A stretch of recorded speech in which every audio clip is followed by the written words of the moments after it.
We're starting our day 3 of our U.S. crop tour. We were in Grayville, Indiana. We've traveled west on Highway 65. We're about 20 miles east of St. Louis. We're in front of a soybean field here, and it's a pretty good field of beans.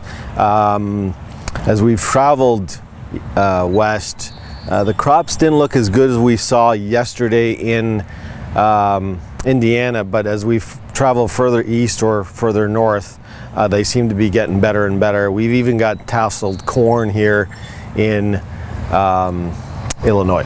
We're staying in front of a cornfield east of St. Louis, and we got you some more tasseled corn.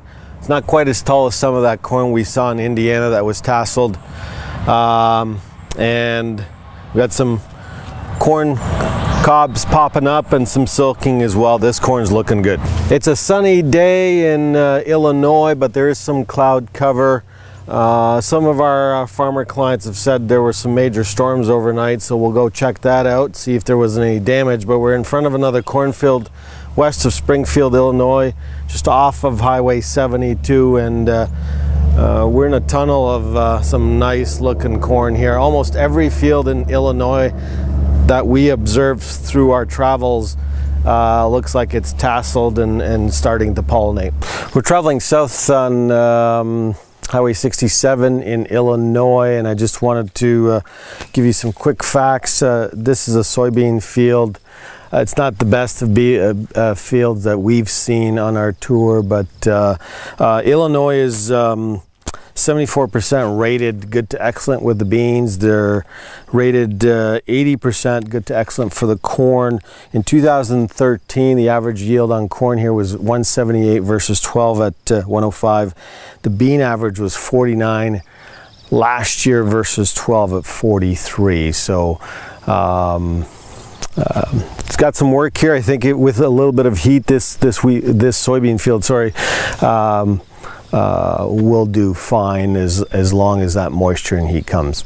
So here's a good image of a soybean field, and there's corn in the background there, and you know, you can see that it's pretty uniform. There is some variability there, but overall, you know, when we stand in front of a cornfield, it looks good. Some will suggest and say that, well, you know, if you don't walk into the field, maybe there's issues. But we did walk a cornfield today, and there's some issues, but overall, again, you can see there's if I look at a cornfield or a soybean field, there's a lot of consistency across each field. I'm not seeing any real disease pressure or any issues due to weather. We're concluding our day 3 tour in Illinois. We've traveled north up into Roseville. We're just north of Roseville in front of another cornfield that looks really good here. It hasn't quite tasseled. The northern part of Illinois is a little bit later planted, and so it's a little bit behind. Probably, you know, some of the guys here, the farmers, are saying about 2 weeks. As we've traveled through Illinois, the southern part again looks better than the northern part. So to conclude, the corn crop here in Illinois is again average to above average. The bean crop is looking good as well. We have not found any issues as we've traveled from Ohio west. It's actually getting better. The only issues we did see was in that northern part of Ohio.